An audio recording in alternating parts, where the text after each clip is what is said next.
Hey guys! This video is meant to be a small addendum to Large Lenny's original video about the whole Revi situation. It's meant to look more at the original evidence that Falsecow used in his original Twitter thread, simply because that's the part I think Lenny kinda neglected in the video. He only talked about like the general allegations and not specifically the evidence. So, to set up this video, I want to just bring in two facts. First of all, I'm not going to be using any outside evidence outside of Revi's age for all of this. Keep in mind, she was born 2003, so all of this happened while she was just 18, meaning just barely an adult. Second, Falsecow sadly deleted his full Twitter account and therefore I couldn't get the tweets normally, but luckily the Wayback Machine helped me. So let's just get right into it. Since there are two whole Twitter threads made about this, I'll be going through both of them tweet by tweet. Let's start with the first message on the first thread. It's basically meaningless. Great, you outed 3 creeps before, means nothing to this whole situation.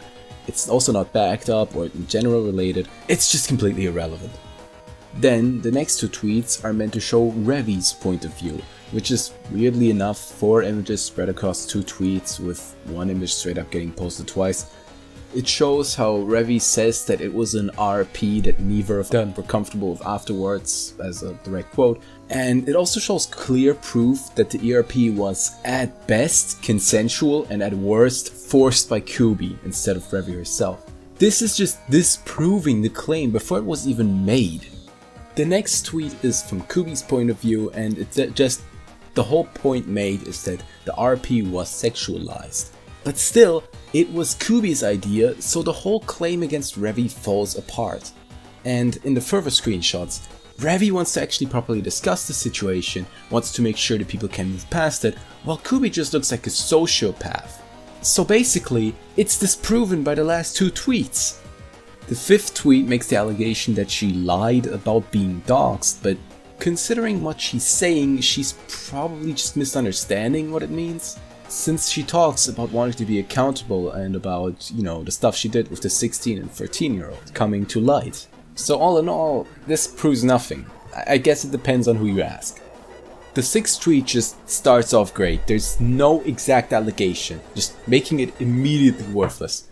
I also had the problem that the Wayback Machine couldn't give me the Imgur link, but I luckily found it somewhere else.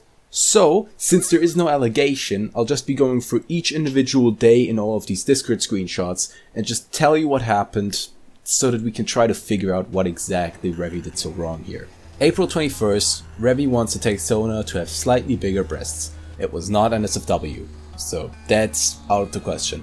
April 23rd, there was just a mention of the word tits, nothing more. June 15th, both talk about rat nose, both the 14-year-old and Revi, but the 14-year-old starts and Revi again wants a Sona with bigger breasts, so again, nothing really happens. July 9th, Revi asks for a rat Sona commission, literally nothing happens, not even a mention of the word tits, or no talking about breasts in any way, shape or form, so this is just completely random. And then the one I'm gonna assume is the actual major allegation is August 19th. It starts with Dreamy being horny for Revi's art. Then Dreamy makes a rat Sona for that art. Revi calls Dreamy cute as a rat, which is just a comment on the rat Sona, not on Dreamy himself, herself, I have no idea. Revi then wants her Sona to have bigger tits, and keep in mind, as far as we know, it's a commission, so she has full right to just say, hey, I want this design slightly changed. They keep talking about commissions, that's why I'm saying that. Revi apologizes for being a little bit weird. Both say more weird stuff. They joke about Dreamy's Sona being hot, and Dreamy says it's fine. Revi even said she doesn't want to look like a pedo, and the victim straight up said it's fine. What's the allegation? What's the claim? What did Revi do here that's worthy to be cancelled over? Straight up, there's no claim, the victim says it's fine. This is just ridiculous. The next 2 tweets are just pointless fluff. It says that Revi was kicked out of all teams she was in. They talk about the victims a little. They also told people not to harass Revi, which they still did, forcing her to admit to all these allegations, even though they are so clearly unsubstantiated. My verdict is that this is not an allegation and just, you know, kinda needed fluff to just properly tell idiots to not harass people. Didn't do anything. Then the final tweet in the original thread was like made 2 days later, and it's just a reroute to the next thread, so we'll be jumping right over to it. The very first tweet on the second thread is just a few screen caps of the original erotic roleplay, and it just shows Kubi being way more aggressive at first and then only saying that he's tired, not uncomfortable with what Revi is doing. And yes, it does get NSFW, yes it is erotic, but like not that bad, especially for a 2-year age gap. And then they just joke about it, Revi apologizes and Kubi says it's fine, so both victims say it's completely fine. What? Basically, the allegation is now completely dead in the water. If you actually care about the victims, you'll listen when they say it's fine. Jesus.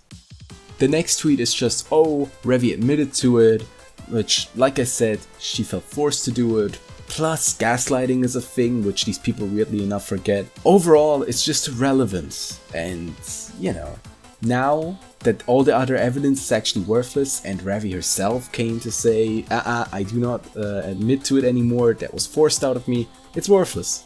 Thanks. The third tweet is again about the situation with the 14-year-old Dreamy Carrots. It's just, oh, Asona is actually kind of the person, which is nonsensical. Like, no, Dreamy is not a 36-year-old rat. What are you actually saying? And apparently kissing is not predatory. Like, Dreamy literally joined in on that. That was partially their idea. What the... And the screenshots either show that Dreamy didn't mind all that or are completely irrelevant to the claims. So this tweet is somehow both disproving of the allegations and irrelevant to them. That's actually new. That's impressive. Congratulations. The next two tweets are just quote retweets from Joe. The first one is just saying that the screenshots aren't faked, but that just means that all this non-proof is real, meaning that everything I just set up that just showed how this proof is nonsensical is straight up backed up by Joe. So great, I have the team on my side.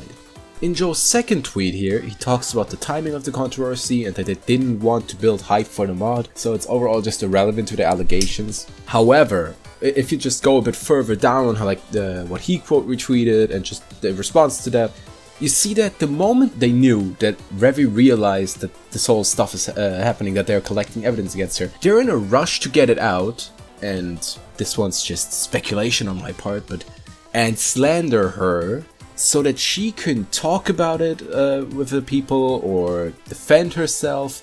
They didn't say talk about it with the victims, they just said jeopardize the victims. Like, what does that even mean? But considering everything in this video already and how bad the evidence just is, this makes them look worse. Like, they were afraid that Revi could disprove everything they say, or just at least make him not do it, simply because of how bad their points are. If that's not incriminating, I don't know what is. Then the next two tweets are getting really, irrelevant. The first one is just about the validity of the term pedophilia. Again, Revi grooming minors was not proven, but even if the allegations were correct, this would be irrelevant to them, so I won't talk about it too much. The last tweet, as far as I know, is about how the victims deserve support and stuff like don't harass Revi, but again, it was pointless. Revi, the actual victim of the situation, did need support, but she only got it on 4chan and Twitter users just harassed her, so yeah. Of course she left, said, oh yeah, I did it, and just didn't want to deal with all the drama. That's basically everything from the original Falsecow tweets. I have no intention to talk about any other tweets simply because most of them, be it from Spiteburst, from Madzilla, from who knows who, has no evidence behind it. And when the tweets with the actual evidence are just so poorly constructed, so nonsensical that the evidence actually disproves their claims. Why should we trust what they say without evidence? When our side, the Revi supporters, have an almost 40-minute long video just showing that none of what they say is accurate. In case it wasn't clear, I don't blame anyone for actually believing this. A lot of people were just jumping onto the hate Revi bandwagon, and they just made it look like it was actually valid. They had a tactic behind this, getting it out before Revi could defend herself. So if you believed it and actually watched this video through to the end and were willing to listen, thank you. I just genuinely hope that you are no longer fools simply because this, like I said, is nonsensical. I also do not blame any other influencer that spread the message of Revi supposedly being a groomer, because Twitter forces its users to just blindly follow the hate mob, to not think about what's being said. So, for example, when Luigi Kid actually talked about the situation in one of his newest videos and said, hey, make your own opinion on this, I think that's really great of him. Sure, he didn't make it its own video, but at least he talked about it. Respect, man. And like I said, anyone else who also blindly followed it, don't feel bad, just be better now.